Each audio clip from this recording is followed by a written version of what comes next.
bienvenidos a este episodio de Escatología con el pastor Gilberto Miguel Rufat y mi compañero Miguel Michael Cerezo, te traduje el nombre a español. Eh, Español, sí, sí. Estamos muy contentos de compartir esta nueva serie de escatología llamada Los Últimos Días. Y vamos a estar discutiendo unos temas sumamente interesantes y aclarando ciertos conceptos que han sido mal interpretados por mucho tiempo, y tenemos para eso el experto en escatología, el pastor Gilberto Miguel Rufat, quien ha escrito varias obras dirigidas a este tema, o a estos temas, o a esta área de teología, y son aportaciones sumamente importantes porque al sol de hoy hay poco o casi nada de material en español que trate de escatología y tenga una visión clara y utilizando, ¿verdad?, una exégesis propia dirigida a estudiar este tema. Así que el día de hoy vamos a estar hablando de la venida del Hijo del Hombre. Vamos a estar hablando de lo que Cristo estuvo compartiendo en el Sermón del Monte de los Olivos, de donde han surgido muchas veces, de donde han surgido muchas de los planteamientos que dan pie tal vez a la creencia del rapto, a la creencia de que la iglesia va a ser arrebatada y luego hay una segunda venida. Hay dos eventos, ¿verdad?, del cual supuestamente Jesús está hablando, o aparentemente Jesús está hablando en estos pasajes. Y, ¿verdad?, hablando también del fin del mundo, entre otras cosas. Y vamos a ver qué es lo que verdaderamente la palabra enseña acerca de esto, de qué Jesús está hablando en el Sermón del Monte de los Olivos. Aquí es donde vamos a ver también las parábolas famosísimas como el de las 10 vírgenes, la parábola de las 10 vírgenes, entre otras, y otros pasajes que en verdad son muy populares para hablar del tema. Y lo vamos a ver a raíz o a la luz de otros pasajes que también son proféticos, y vamos a ver qué es lo que verdaderamente la palabra va dirigiendo hasta llegar a Jesús, y Jesús, qué es lo que continúa hablando de ese momento y ese periodo que él está profetizando en ese punto. Y pues nada, antes de comenzar ahí, no sé, Michael, si quieres saludar por ahí a la audiencia. Básicamente, sí, saludos a todos y básicamente, pues dejarles saber que en el pasado episodio estuvimos hablando de la importancia de la hermenéutica, cómo, ¿verdad?, interpretar el texto bíblico. Y antes de nosotros entrar en este tema de la escatología, quisimos hablar de cómo interpretar el texto bíblico, porque partiendo de ahí, de entendiendo, ¿verdad?, cómo se interpreta la Biblia y cuáles son aquellas cosas que hay que tomar en cuenta, pues nos adentramos a este tema. Y, bueno, yo no quisiera seguir extendiéndome. Lo que sí quisiera es que entonces el pastor tome la batuta y también nos salude. Sí, pastor, si Bueno, quieres saludar. aprovecho la oportunidad para darle un saludo a la audiencia, agradecido a Dios por sus múltiples bondades y por poder colaborar en este espacio. Así que a Dios sea la gloria, esperamos que sea de edificación para el pueblo del Señor, y también que la palabra de Dios, al ser expuesta, pueda continuar llamando a salvación a aquellos que, conforme a su propósito, han de proceder al arrepentimiento y a la fe salvadora, única y exclusivamente en Cristo Jesús como Señor y Salvador. Amén, amén. Y nada, para comenzar con el tema, me gustaría, pastor, ¿qué cosas usted entiende, verdad? Se deberían considerar, y eso es lo que, ¿verdad?, me gustaría comenzar hablando, ¿verdad? ¿Qué cosas podemos considerar antes de entrar a estos pasajes de Mateo 24 y 25 que representan el sermón del Monte de los Olivos que Jesús está profetizando, ¿verdad? ¿Qué cosas, antes de entrar en esos pasajes, qué cosas deberíamos nosotros tal vez tener en cuenta? Cuando estamos haciendo cualquier ejercicio interpretativo, como expusimos en el episodio acerca de aquellas pautas a considerar ¿verdad? Al acercarnos al texto bíblico para poder dejar que el texto sea quien presente la verdad sin que nosotros la impongamos o manipulemos el texto a nuestra conveniencia. Es importante tener un contexto general del libro que se pretende hacer ese ejercicio. En este caso, Mateo tiene 28 capítulos y no es propio pararse o querer interpretar Mateo 24 y 25 solamente leyendo esos dos capítulos, que algunos ni lo van a leer. Lo que van a hacer es van a buscar un libro o un comentarista y de ahí van a sacar su interpretación. Así que lo primero que se debe hacer a la hora de acercarse a un pasaje como este, estamos hablando de la profecía más extensa e importante del Nuevo Testamento dada por Jesús en el Monte de los Olivos, necesitamos tener un panorama general de el libro de Mateo. Y el libro de Mateo básicamente inicia en el capítulo 1 mostrando que Jesucristo es el cumplimiento tanto de la promesa hecha a Abraham o la simiente en la que se le dice a Abraham serían benditas todas las familias de la tierra, como también Jesucristo es aquella promesa que se le dio a David, del cual de la carne, conforme a su linaje, vendría un día el Mesías. Eso es sumamente importante porque así inicia Mateo en el capítulo 1, versículo 1, diciendo que del que se va a hablar es aquel del cual se profetizó en el Antiguo Testamento, así que no nos podemos apartar de ese Antiguo Testamento. Con relación al contexto inmediato de Mateo 24 y 25, es importante verlo a la luz de aquellos acontecimientos de la última semana del ministerio de Jesús, porque eso nos va a colocar en lo que se llama el contexto inmediato, que es lo que se está hablando, cuál es el tema que se está abordando, para no desligar, no separar el capítulo 24 y 25 de la temática, del propósito de lo que se viene hablando. Cuando examinamos esa última semana de Jesús, debemos dirigirnos a Mateo capítulo 21. ¿Qué tenemos en Mateo capítulo 21? En Mateo capítulo 21 tenemos el momento de la entrada triunfal, sí, de Jesucristo a Jerusalén. Ese momento es sumamente relevante porque en ese proceso Jesús va a cumplir una serie de profecías, como aquella que se decía que tu rey vendrá manso y humilde, cabalgando sobre un hijo de asna, pero también porque mientras Jesús se dirige hacia la gran ciudad de Jerusalén, Jesús va a llorar y a profetizar que la ciudad sería castigada, destruida. En el proceso, adelanto hacia el capítulo 22, y en el capítulo 22 nos vamos a encontrar con la parábola sumamente importante de los labradores malvados. Esa parábola que da fin al capítulo 22 expone lo que ya 700 años antes había profetizado Isaías, en Isaías capítulo 5, cuando se hablaba de aquellos líderes que se habían adueñado de la viña, como la viña que representaba a Israel se había corrompido, había adulterado, se había convertido en una ramera y cómo sería duramente castigada por Dios. Este liderato se ha adueñado de la viña y en la parábola de los labradores malvados se expone cómo Dios les ha enviado una y otra vez sus mensajeros. Ellos no los reciben, todo lo contrario, lo que hacen es que los persiguen, los tratan mal. Al final, vemos que el dueño de la viña llama a su hijo y le pide que él mismo vaya para recoger los frutos. ¿Y qué sucede? Pues aquellos labradores malvados van a asesinar al hijo amado del dueño de la viña, que es Jehová.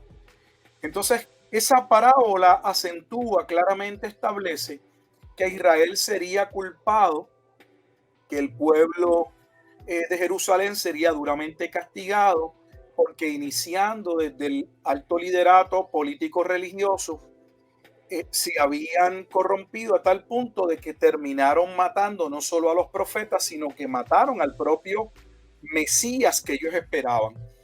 Vamos al capítulo 23 y continúa la misma línea de pensamiento, donde entonces tenemos a Jesucristo haciendo o llevando a cabo 7 juicios o maldiciones sobre los escribas y los fariseos, precisamente por ellos haberse adueñado, por haber prevaricado, haber cambiado la palabra de Dios, haber impuesto sus tradiciones, y cómo vendría un juicio claramente sobre aquella generación. Es importante, y cuando Jesús usa el lenguaje de ese juicio y de aquella generación, para, ¿verdad?, los que nos están escuchando, es importante que posteriormente busquen lo referente al cántico profético de Moisés en Deuteronomio 31 y 32. ¿Por qué? Porque allí se le profetiza a Moisés, antes del pueblo entrar a la tierra prometida, que vendría una generación postrera, perdón, que colmaría la copa de la ira de Dios. Dios se apartaría de su pueblo y vendría en juicio contra ellos por haber violado el pacto, y eso acontecería en los postreros días, los mismos postreros días de los que el Nuevo Testamento está abordando o tocando. Algo interesante en la narración de Mateo en el capítulo 23 es que Mateo toma algo que se supone que hubiese sido colocado en el capítulo 21, porque tomaba parte o forma parte de lo que Jesús establece o habla en su entrada triunfal, y es con relación al juicio sobre Jerusalén. Y en Mateo 23, versículo, voy a leer el 36 en adelante, dice: de cierto os digo que todo esto vendrá sobre esta generación. Jerusalén, Jerusalén, que matas a los profetas y apedreas a los que te son enviados. ¿Cuántas veces quise juntar a tus hijos como la gallina junta sus polluelos debajo de las alas y no quisiste? Esa parte está en Deuteronomio capítulo 32. He aquí vuestra casa, para que los que nos escuchen entiendan que la referencia a la casa es una referencia al templo, porque esa era la manera de ellos referirse al templo. Se referían al templo como a la casa de Dios. He aquí vuestra casa, el templo, os es dejada desierta. O sea, la profecía, estoy probando que la profecía del juicio no inicia en el discurso del Monte de los Olivos, sino que toda esa última semana Jesús anduvo hablando del juicio que vendría sobre Jerusalén por causa de la rebeldía del pueblo. Dice: porque os digo que desde ahora no me veréis hasta que digáis, bendito el que viene en el nombre del Señor. Y ahí es que entramos al capítulo 24. Cuando entramos al capítulo 24, que no lo vamos a leer, el capítulo 25 en este momento dado, ese capítulo nos dirige al Antiguo Testamento. Específicamente, cuando leemos, hay muchas referencias y alusiones al Antiguo Testamento, pero hay una directa que no podemos obviar porque es totalmente explícita, y es la que yace en el versículo 15, cuando Jesús, luego de hablar de la desolación que vendría, acentúa, afirma, declara que ese juicio era el juicio de la desolación que le había sido profetizado a Daniel. Mateo 24:15 dice: por tanto, cuando veáis en el lugar santo la abominación desoladora de que habló el profeta Daniel, el que le entienda. O sea que Jesús mismo vinculó el mensaje profético sobre el Monte de los Olivos con la profecía que recibió en su tiempo Daniel. ¿A qué profecía específicamente se está refiriendo Jesús? Que no podemos obviarla como parte del contexto para entender el discurso del Monte de los Olivos. Bueno, la profecía acerca de las 70 semanas. Esa es la profecía que yace, que descansa en Daniel capítulo 9, versículos 24 al 27.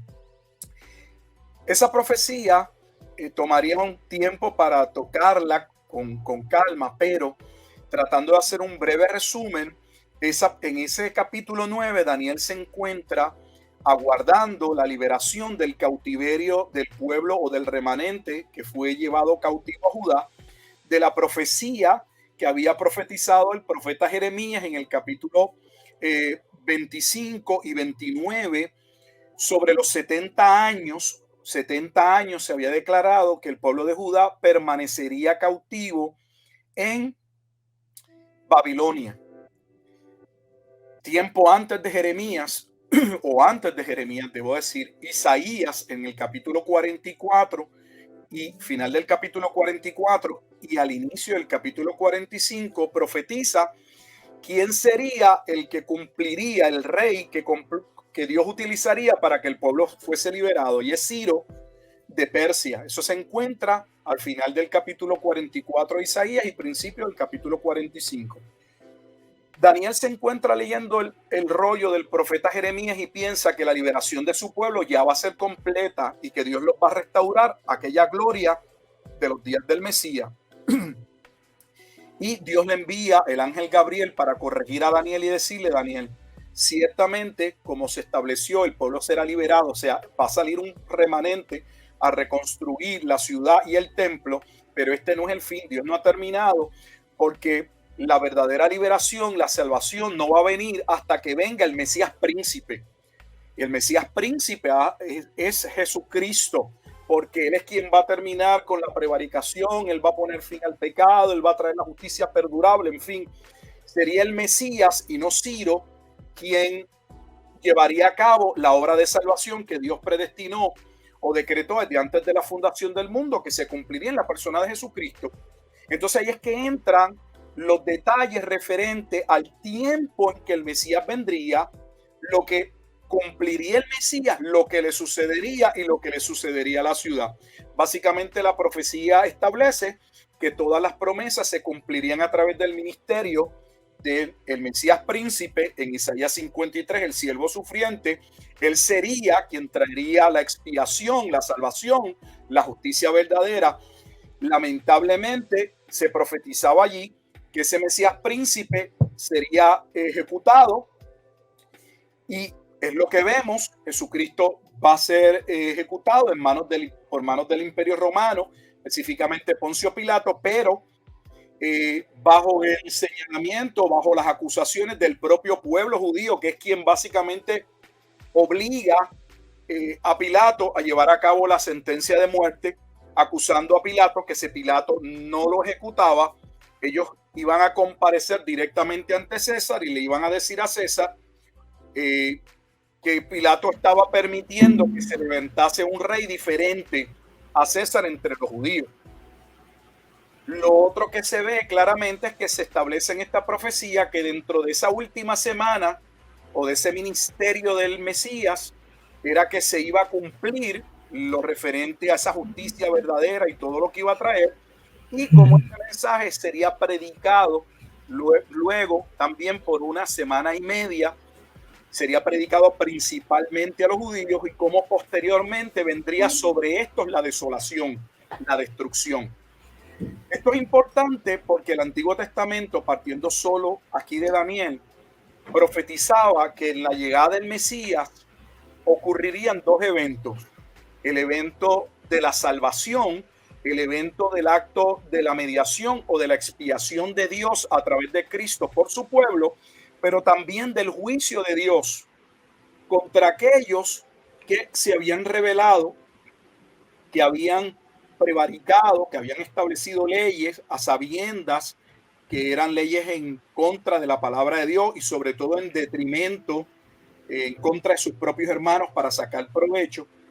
Entonces, ese escenario hay que tenerlo en cuenta, porque Jesús está diciendo entonces, para hacerlo en una sola frase ahora, lo que iba a suceder en el Monte de los Olivos era el cumplimiento de la profecía de las 70 semanas. Está diciendo Pastor, que Él es el Mesías príncipe, que a través de su muerte es que va a venir la justicia perdurable, que a Él lo van a matar, porque si algo que Jesús dice con toda claridad a sus discípulos en esa última semana es que Él tiene que morir, y sus discípulos al principio no lo entienden, pero también les habla acerca de la destrucción o de la desolación que vendría sobre Jerusalén. Termino para que ustedes puedan también comentar en este momento, este punto, y es que de lo que estamos hablando hasta este punto, nada de lo que se está entonces aseverando en el discurso profético sobre el Monte de los Olivos era nuevo. Todo tenía una base antiguo testamentaria. Jesús solo les está diciendo a sus discípulos que había llegado el momento en que se cumpliría nuevamente, no solamente, debo decir, el proceso de expiación a favor del remanente que sería salvo, sino que también dentro de aquella generación verían la venida del Hijo del Hombre en las nubes, que era una referencia al juicio por haber violado el pacto tal y como se le especificó a Moisés. Michael, sí.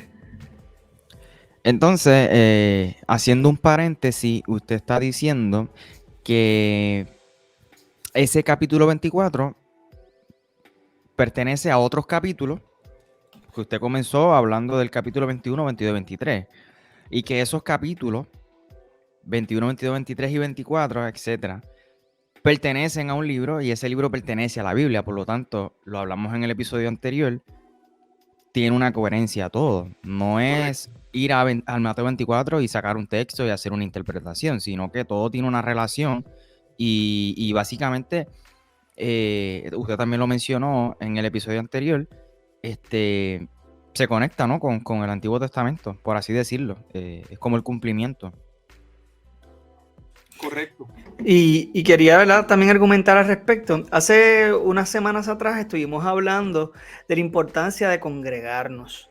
Y quiero traer esto a colación porque a veces queremos buscar tantos recursos, ¿verdad?, externos a la Biblia para poder capacitarnos en ciertas áreas donde verdaderamente deberíamos ir a donde nuestros líderes, nuestros pastores, para que nos capaciten y nos discipulen en aspectos que son fundamentales, porque a veces uno tal vez escucha al pastor hablando de diferentes pasajes bíblicos. Imagínense, estamos hablando del cántico de Moisés, de la profecía de Moisés en Deuteronomio. Estamos hablando de los primeros libros de la Biblia, o sea que desde ese punto y aún desde antes se está profetizando acerca de lo que iba a ocurrir cuando llegara Jesucristo. Son muchísimas profecías que se están cumpliendo con la llegada de Jesucristo, incluyendo entonces lo que va a estar hablando Jesús en estos capítulos 24 y 25. ¿Por qué menciono esto? Porque así como estuvimos mencionando en ese episodio, es importante que nos congreguemos y que rindamos cuentas a alguien, ¿verdad?, que nos pueda capacitar en estos aspectos fundamentales, por ejemplo, la estructura de la Biblia. ¿Qué es la Biblia? ¿Por qué la Biblia está escrita de la manera en que está escrita? Que sabemos que no es un libro, sino que es una colección de libros que guardan una coherencia tan increíble, ¿verdad?, que nos van a llevar a entender precisamente ciertos aspectos y no se pueden ver de manera aislada. Ahora, habiendo dicho eso, quiero comentar también, a modo de paréntesis, que el pastor publicó recientemente un libro basado precisamente en esa profecía de Moisés. Se llama El Cántico de Moisés, ¿cierto, verdad, pastor? Sí.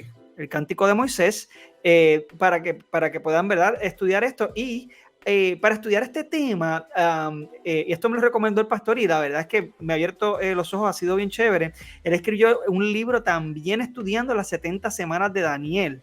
Y esto es bien interesante porque nos va a ayudar a entender mucho mejor la coherencia de este tipo de profecías, que no es algo, ¿verdad?, que Jesús se sacó de la manga, que de momento recibió una nueva revelación, que salió de la nada, no, aunque él mismo, ¿verdad?, es Dios. Sin embargo, lo que él está diciendo ya guarda coherencia, como él mismo está mencionando, que también hizo cita el pastor, a lo que el mismo profeta Daniel había profetizado, y que el que leía, ¿verdad?, que entendía, debía haber tenido algún tipo de conocimiento de que ya Daniel había hablado de esto. Así que cuando, ¿verdad?, siguiendo la misma línea, es importante que cuando estudiemos estos pasajes tratemos de encontrar cuál es la línea que hay detrás, porque estos temas han trascendido a solamente un libro, un pasaje o un capítulo de la Biblia, sino que es parte de un plan mucho mayor de Dios que comenzó desde que el hombre dio su primer suspiro, de hecho mucho antes que el hombre diera su primer suspiro. Así que nada, quería hacer esa salvedad, pastor, y pues sí, yo creo que ya podemos comenzar entonces hablando precisamente de lo que ha llevado a Jesús. Primero, ¿verdad? Otra cosa que quería mencionar, ¿verdad? Es que también una de las cosas que caracteriza precisamente el Evangelio de Mateo es la constante mención esto sucedió para que se cumpliera lo que dijo el profeta. Esto sucedió para que se cumpliera esto y lo otro. Y esto nos va llevando a que hay una serie de profecías que se cumplieron en Jesucristo y que se estaban cumpliendo a medida que también la vida de Jesucristo como hombre en la tierra. Y por eso entonces lo que quiero ver ahora que comencemos, ¿verdad? Viendo es si nos puede más o menos, pastor, hablar entonces qué es lo que está sucediendo ya cuando llegamos a este capítulo 24. ¿De qué está hablando Jesús? Bueno, pues nuevamente en el capítulo 24 el tema que se está abordando es el momento en que vendría el juicio. Cualquier persona que lea los capítulos 24 y 25, porque casi siempre decimos el Mateo 24, pero no es Mateo 24, es Mateo 24 y 25. Cuando leemos estos dos capítulos, hay otra expresión que vincula todo lo que se está diciendo con el libro de Daniel. Según vimos o mencionamos que claramente el versículo 15 irrefutablemente señala que el contexto era el libro de Daniel principalmente. Hay una referencia que Jesús o unas palabras que Jesús usa, se atribuye a sí mismo que también proceden del libro de Daniel y que no debemos obviar. Y me refiero a que una y otra vez, por ejemplo, en el versículo 27, al final se habla de la venida del Hijo del Hombre. En el versículo 30, en Mateo 24, 30, entonces aparecerá la señal del Hijo del Hombre en el cielo. Esa expresión, Hijo del Hombre, por lo general se entiende mal porque se tiende a entender esta expresión como una que hace referencia a la humanidad de Jesús y ciertamente envuelve el aspecto de su encarnación. Jesús, para poder servir como mediador, tiene que servir como un cordero. Él tiene que venir como el segundo Adán para darse para la salvación de muchos. Pero la realidad es que es esa expresión que Jesús usa para referirse a sí mismo, Hijo del Hombre, proviene de Daniel, del capítulo 7, no del 9, del capítulo 7. Ese es el capítulo en que se habla de aquel que se sentaría a la diestra del Padre y se le coronaría, vendría a dominar el mundo y vendría en juicio. En otras palabras, que cuando Jesús está hablando o se está atribuyendo el título Hijo de Hombre, está diciendo, aseverando claramente que Él es Dios, en primer lugar, y segundo, que Él vendría en juicio. Está hablando del juicio. Y eso es sumamente importante, ese juicio o esa desolación a la que hace referencia Daniel. Como yo sé que es probable que algunos de los que nos están escuchando no necesariamente van a ir a buscar los pasajes de referencia, al menos permítame leerle lo referente en Daniel a ese momento de la desolación para que podamos entonces constatar qué fue lo que dijo Daniel. Y esta parte es importante porque en Daniel hay dos momentos de desolación que ambos están caracterizados por un personaje o un rey que le va a hacer la guerra a los santos. Para eso hay que entender el libro de Daniel. Y me refiero a la desolación que ocurriría bajo el imperio griego en los días de Antíoco Epífanes IV, que va a conducir a la rebelión de los macabeos. Por eso tenemos esos libros de primera y segunda Macabeo, donde la casa de Judá de Matatías, la casa Asmonea, se levanta contra el imperio griego. Pero también se habla de una desolación que ocurriría en los días del Cuarto Imperio. Y ese Cuarto Imperio era el Imperio Romano. Que es importante ese contexto, que la desolación a la que Jesús está haciendo referencia no es a la desolación del tiempo griego, porque esa desolación ya ocurrió y es parte de los eventos de lo que se estudia cuando se toma en consideración los 400 años entre el último profeta del Antiguo Testamento, Malaquías, y el Evangelio de Mateo, lo que se conoce como el periodo intertestamentario, o sea, el periodo entre esos años, o algunos le llaman los 400 años de silencio, que realmente no hay un silencio, Dios estuvo obrando, pero se le cataloga de esa manera muchas veces porque no hubo una voz profética en términos de un profeta reconocido por el pueblo de parte de Dios. No es hasta los evangelios que entonces Dios vuelve a correr esa cortina del velo y revelarse en la persona de Jesucristo mismo. En Daniel capítulo 9 dice, con relación a esa destrucción, para que lo tengamos como contexto, en el versículo 26, Daniel 9, 26 dice: y después de las 62 semanas se quitará la vida al Mesías, mas no por sí.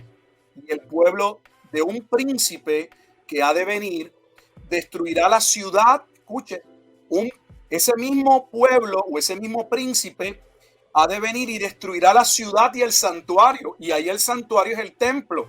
Y exactamente lo que pasó.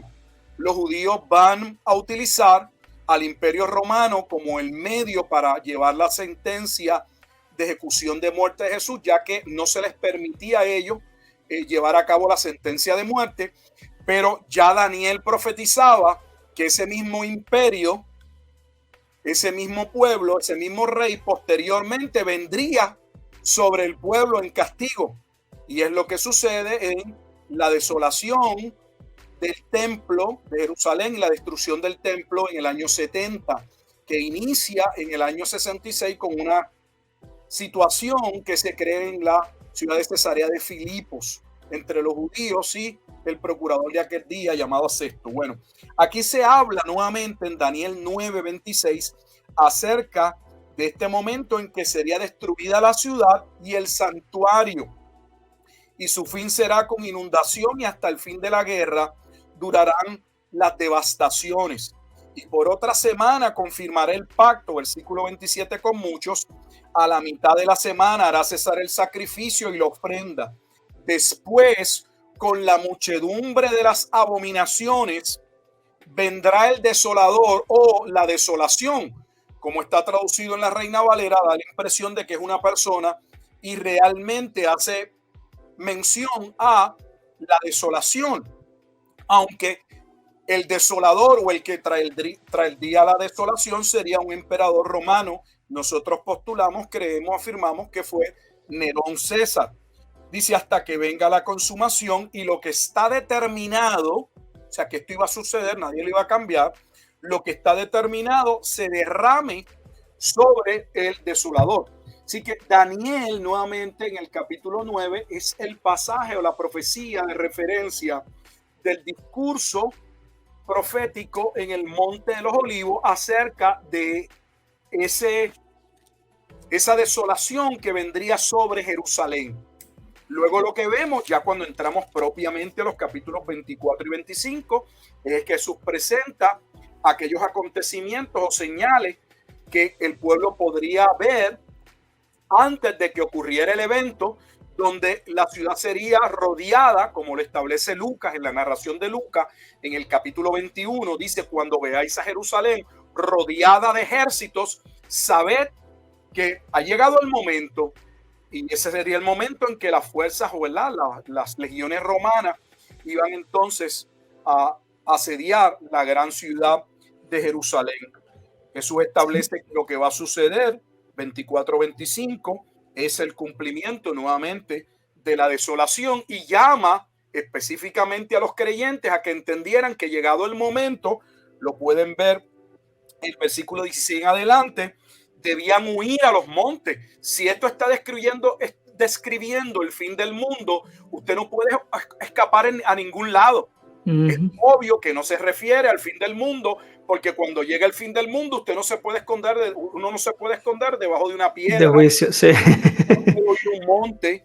Es el fin del mundo. No hay ciudad donde escapar.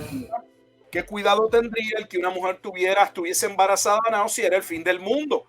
Pero si había que moverse, había que trasladarse, había que viajar, tendrían la misma dificultad que tuvo María cuando se dio el edicto, ¿verdad? De que cada uno debía ser empadronado y estaba embarazada, y la dificultad de ir entonces en ese viaje estando embarazada.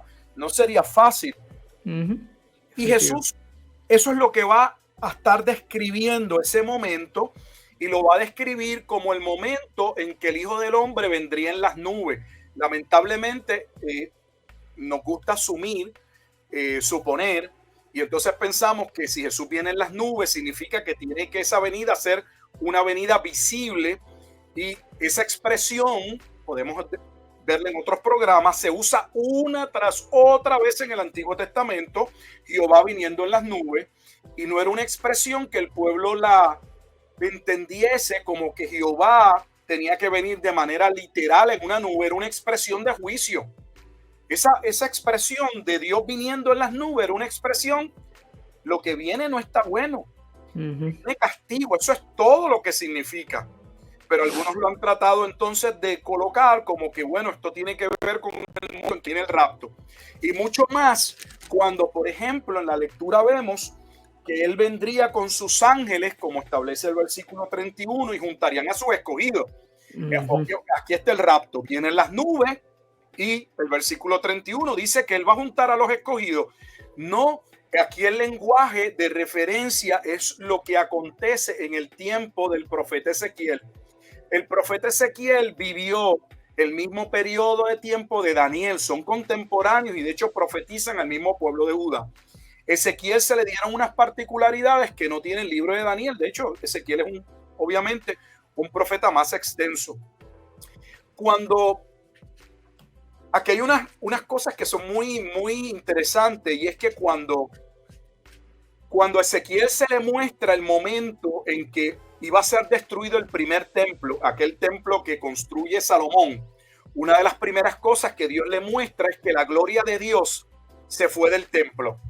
¿Y qué es lo que tenemos precisamente antes del discurso de la destrucción del segundo templo? La gloria de Dios, quien es Cristo, se aparta del templo. ¿Ve?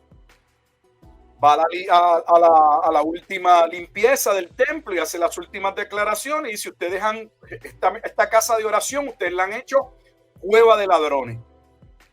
Y se va del templo y vuelve a anunciar el juicio que vendría sobre aquella generación. Entonces, cuando se está hablando de juntar, es el cuadro de Ezequiel, cuando Dios le muestra a Ezequiel que aunque vendría juicio, Dios tendría misericordia de sus escogidos, de sus remanentes, y manda a sus ángeles a que los sellen, manda a sus ángeles a que guarden, no comiencen los juicios hasta que sean protegidos aquellos y vengan a salvación los que han de ser llamados, que es exactamente lo que ocurre en el libro de Apocalipsis. Por eso es que en el transcurso, cuando van iniciando los juicios, inmediatamente hay una pausa y uno dice: ¿por qué se van desatando los sellos? Pero luego tenemos Apocalipsis 7 y se hace referencia o se vuelve para atrás a que Dios manda sellar a los 144,000 que representan a cada una de las tribus. ¿Por qué? Porque se estaba cumpliendo exactamente lo mismo que ya había pasado, que antes de que Dios mandase a que el juicio se llevase a cabo, los elegidos, su pueblo, debía ser protegido. Entiéndase, no su pueblo como Israel en la totalidad, sino aquellos que verdaderamente habían creído y serían protegidos por Dios. Sí, el remanente, ¿no? Hablando, Mateo capítulo 24, versículo 31. Y Jesús claramente establece el tiempo, lo delimita, porque el pasaje lo dice, a esa generación. Y habíamos hablado en otros programas que, aunque algunos quieran poner que esta generación es una generación futura, todos sus esfuerzos no sirven de nada. ¿Por qué? Porque este no es el único pasaje en el cual se establece que lo que iba a acontecer durante la vida de sus discípulos. Por eso tenemos Mateo 10, 23. Por eso tenemos Mateo capítulo 16, versículos 27 y 28. Al menos esas dos referencias donde Jesús claramente le dice a sus discípulos que algunos de ellos estarían vivos cuando verían la venida del Hijo del Hombre. Por lo tanto, si el discípulo que más duró fue Juan y pudo haber durado hasta, no sé, algunos dicen que hasta cerca de finales del primer siglo. Entonces no puede pasar la venida del Hijo del Hombre fuera del primer siglo, tiene que corresponder al primer siglo.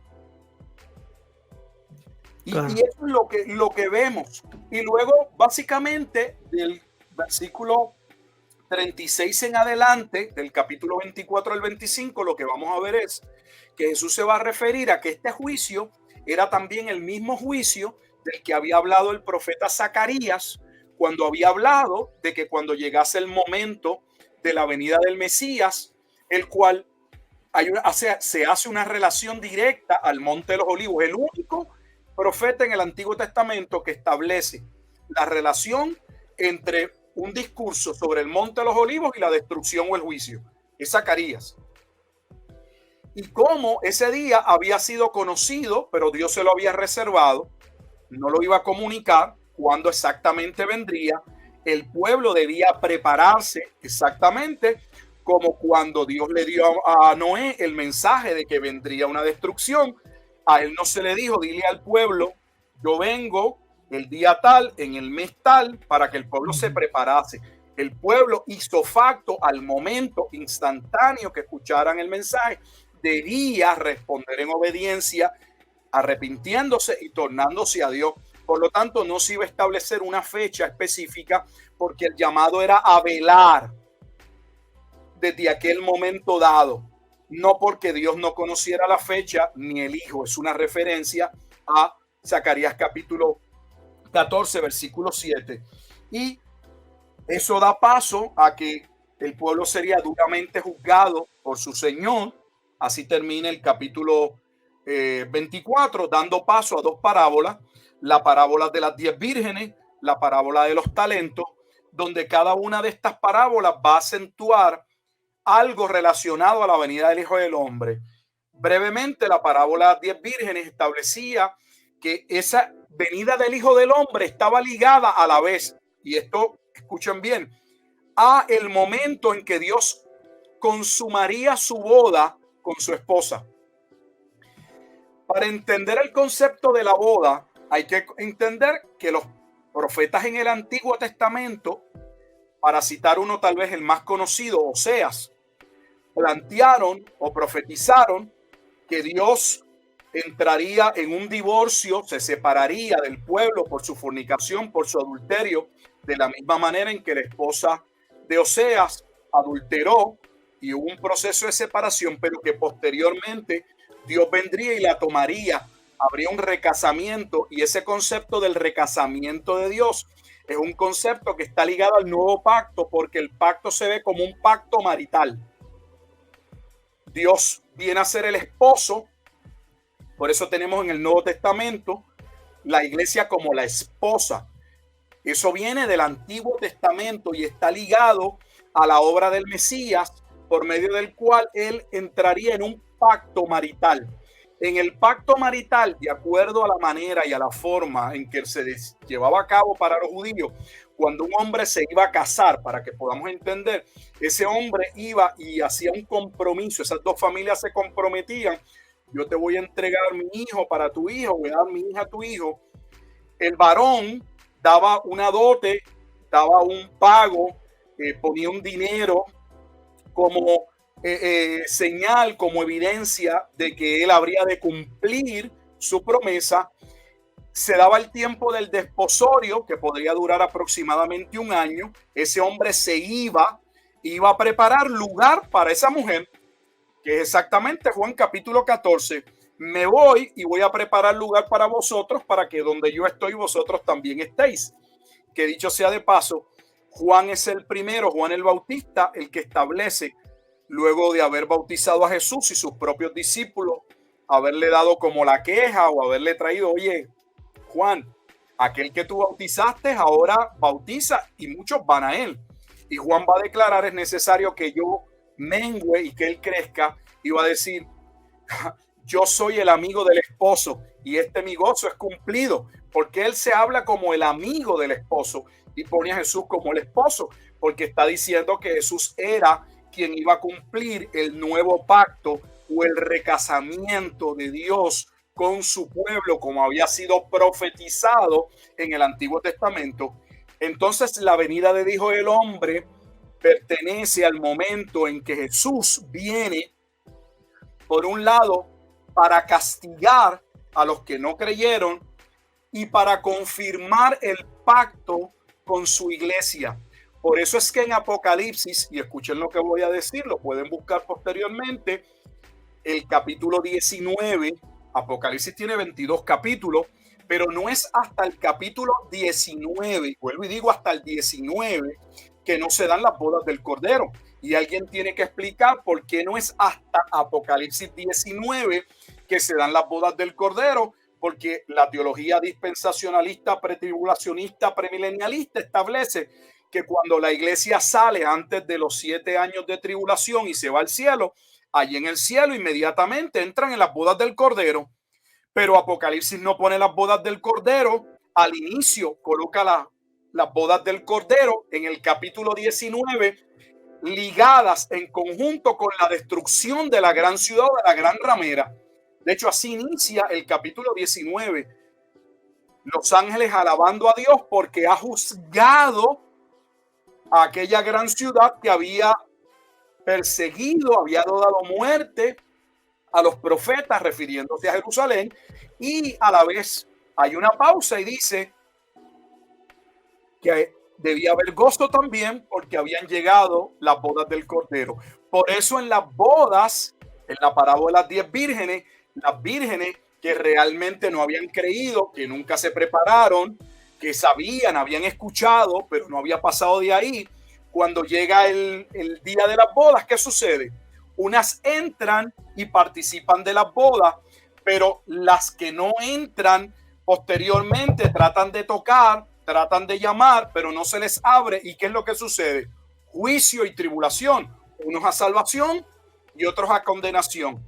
Esto es sumamente importante porque podría hacernos creer que se refiere al juicio final y no está hablando del juicio final. Este no es el juicio que en la segunda venida de Jesucristo Él viene a proteger su iglesia, su esposa desciende fuego, consume a las naciones, apresa a Satanás, ya lo manda realmente al infierno, no se encadena, va hacia el lago de fuego y azufre, se encuentra la resurrección general de todos los muertos, unos para condenación eterna, unos para vida eterna, y se establece esa consumación del reino en el cielo nuevo y la tierra nueva. Jesús no está con la venida del Hijo del Hombre haciendo una referencia al juicio final. Son dos juicios totalmente separados. El juicio que se está describiendo en Mateo 24 y 25 es el juicio contra la ciudad de Jerusalén. Por eso Jesús les habla a los habitantes de Jerusalén.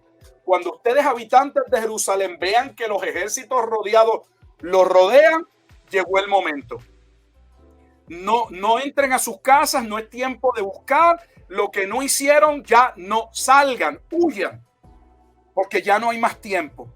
Pero la parábola de 10 vírgenes establece que muchos, como siempre, oyen, tienen una ilusión de que van a participar, pero no hay salvación, no ha habido una experiencia real, no están preparados y no van a participar. Y la última parábola, la parábola de los talentos, es una parábola en la que se establece que ese pueblo que había recibido de parte de Dios muchos talentos en términos de bendiciones, en términos de ser quienes recibieron la ley, la revelación de Dios que debía ser vivida por ellos y conocida a otros pueblos, que ellos serían juzgados como aquellos hombres que se le entregaron unos talentos y que ellos no hicieron buen uso de ellos. Su Señor vendría y los juzgaría sobre la base de lo que se les dio. O sea, que es una parábola que por eso termina nuevamente ¿con qué? Con juicio. Este juicio, una vez más, es el juicio de la venida del Hijo del Hombre y es el juicio por violación del pacto mosaico al pueblo de Jerusalén. No es un juicio universal al mundo entero. Les digo una sola cosa y aquí oigo sus comentarios. ¿Por qué no era el fin del mundo? Aunque se traduce en algunas Biblias y da la impresión de que es el fin del mundo. No era el fin del mundo. Era el fin de un eón o de una era. Porque los propios judíos no esperaban el fin del mundo. ¿Qué era lo que los judíos esperaban? Que cuando el Mesías viniese, ellos se sentarían en la mesa con Abraham, Mateo capítulo 8, y se establecería que el reino, el periodo que nosotros catalogamos, porque la Biblia señala en Apocalipsis 20 como el milenio. O sea, que aquello daría paso no al fin del mundo, sino a la era del reino. Ellos no estaban esperando en ese momento, nadie estaba esperando en Jerusalén el fin del mundo.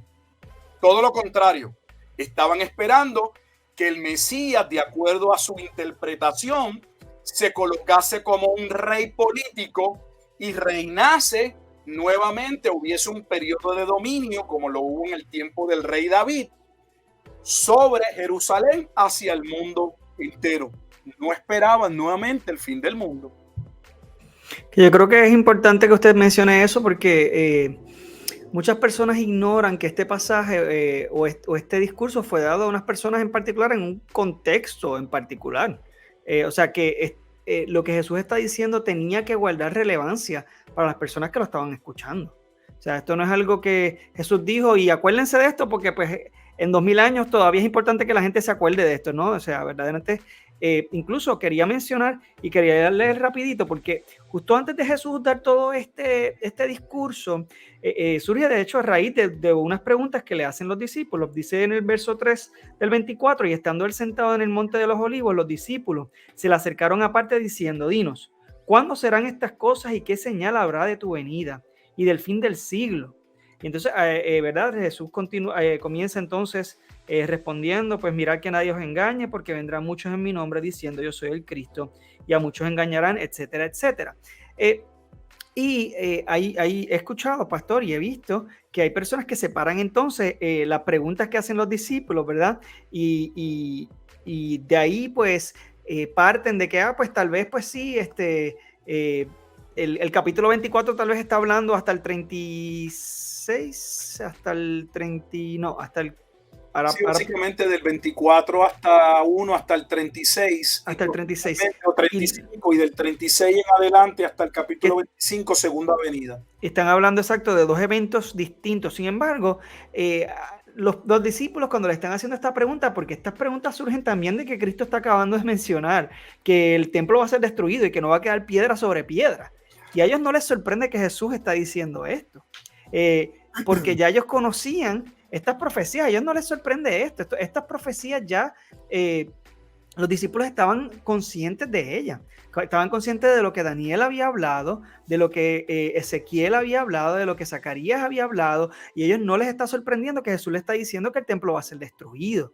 Y ellos pues entonces le preguntan a base de eso mismo, y de hecho, si ellos no supieran, entonces ¿por qué hablarles de hecho, el lenguaje, ¿verdad?, que usan, ¿cuándo serán estas cosas y qué señal habrá de tu venida y del fin del siglo? O sea, ellos saben que la destrucción del templo está relacionada a esto. Así que a raíz de eso surge, ¿verdad?, sus preguntas. Ahora, pastor, he escuchado o he leído también teólogos muy respetados que han mencionado, ¿verdad?, que esto se refiere a dos eventos distintos, ¿verdad? Mateo 24, entiéndase, Mateo 24 y Mateo 25. ¿Cómo podemos saber que se guarda esa coherencia? Aunque ya usted ha mencionado gran parte de eso, pero ¿cómo podemos ver esa coherencia ahí? Mira, volviendo a cómo inicia Mateo 24, la razón por la que algunos comentaristas van a dividir las preguntas en partes, algunos en 2 y algunos en 3 preguntas, es para poder dividir el capítulo y que se conforme a su posición escatológica.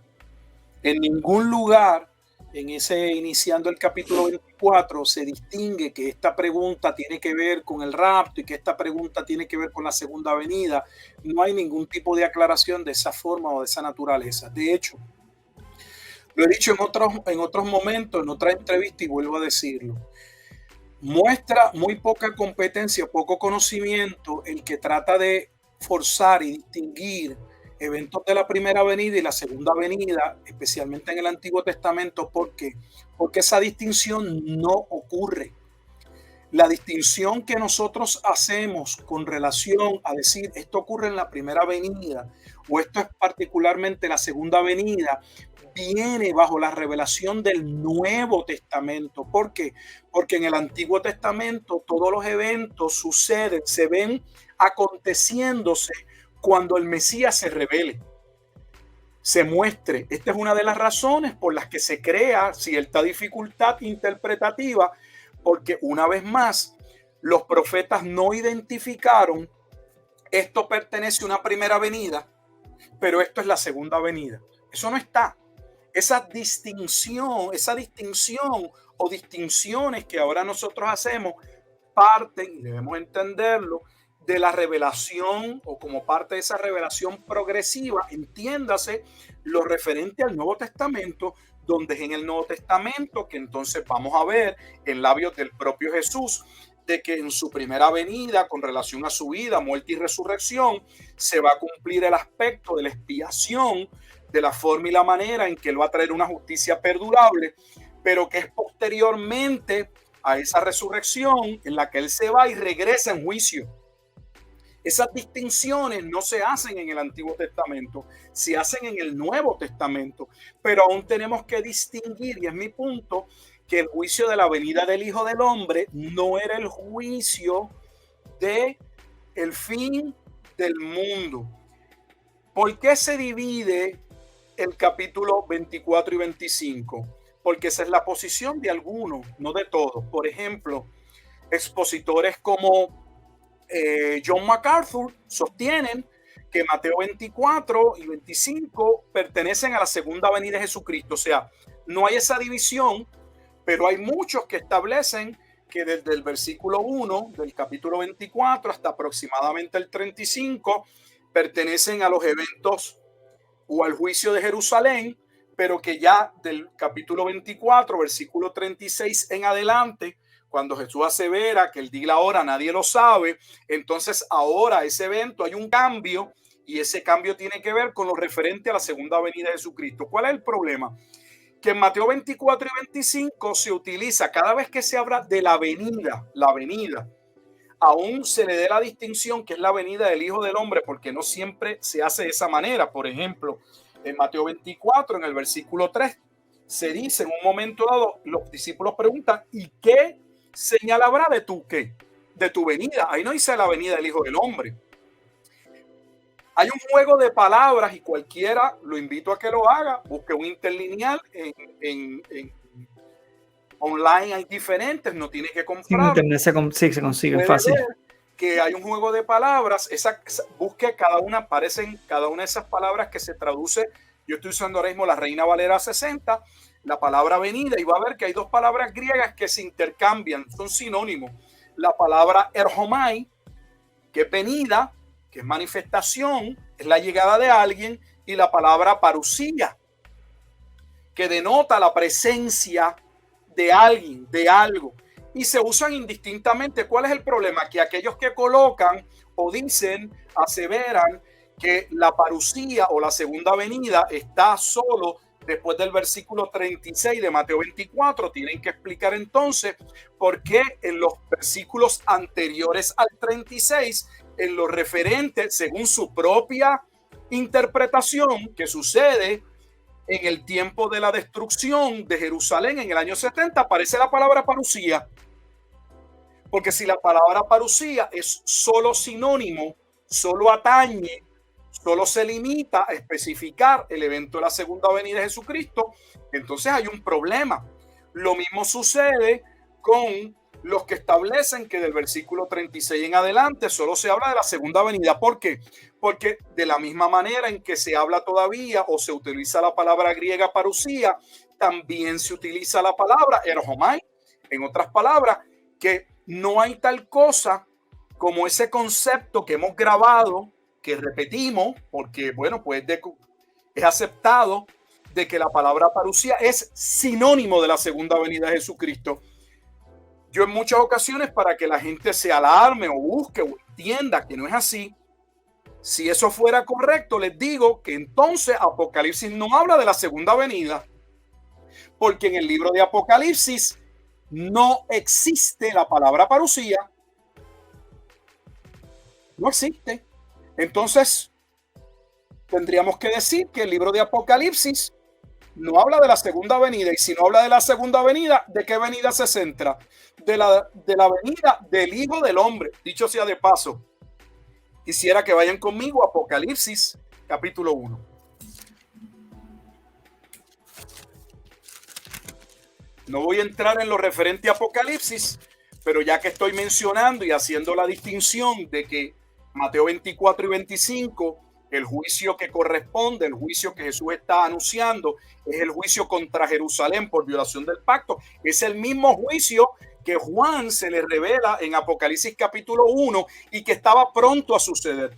Voy a leer los primeros 3 versículos. La revelación de Jesucristo que Dios le dio para manifestar a sus siervos las cosas que deben suceder pronto, y la declaró enviándola por medio de su ángel a su siervo Juan, que ha dado testimonio de la palabra de Dios y del testimonio de Jesucristo y de todas las cosas que ha visto. Bienaventurado el que lee y los que oyen las palabras de esta profecía y guardan las cosas en ella escritas, porque el tiempo está cerca. ¿Le parece que las cosas que deben suceder pronto y el tiempo que está cerca hace referencia a algo 2000 años después? ¿Cuál es el evento? ¿Cuál es el juicio que estaba por suceder? Apocalipsis 1, versículo 7 dice: he aquí que viene con las nubes, y todo ojo le verá, y los que le traspasaron y todos los linajes de la tierra harán lamentación. ¿Quién viene en las nubes? El versículo 13 del capítulo 1 lo distingue: y en medio de los 7 candeleros a uno semejante al Hijo del Hombre. ¿Qué viene a ser el Hijo del Hombre? Apocalipsis capítulo 14, versículo 14, vuelve a identificarlo con el juicio de la venida del Hijo del Hombre, el mismo juicio de Mateo 24, donde en el versículo 14, Apocalipsis 14, dice lo siguiente: miré, y he aquí una nube blanca, y sobre la nube uno sentado semejante al Hijo del Hombre, semejante al Hijo del Hombre, que tenía en la cabeza una corona de oro y en la mano una hoz aguda. Y del templo salió otro ángel clamando a gran voz al que estaba sentado sobre la nube: mete tu hoz y ciega, porque la hora de cegar ha llegado, pues la mies de la tierra está madura. Era el momento en que Dios vendría a sacar en juicio, vendría a traer destrucción, pero a la vez vendría a separar, a cegar, a apartar lo que era suyo. Eso es la función que vienen a hacer los ángeles en Mateo 24. Los ángeles vienen a apartar lo que es de Dios antes de que ocurra la destrucción de Jerusalén, lo que es representado en Apocalipsis en el capítulo 7 y 14 con relación a los 144,000 del pueblo de Israel, que debían ser, conforme a las profecías, separados, apartados, como un remanente que fue previamente escogido por gracia. Y hasta aquí el episodio de hoy de El Sermón del Monte de los Olivos. Espero que esto haya sido de bendición para ustedes. Les invito a que nos acompañen la semana que viene, donde vamos a estar culminando este tema y vamos a estar contestando preguntas frecuentes acerca de diferentes pasajes y aspectos de este Sermón del Monte de los Olivos que Jesucristo expresa o se ve escrito en el capítulo 24 y 25 de Mateo. Así que no se lo pierdan la semana que viene. Dios los bendiga.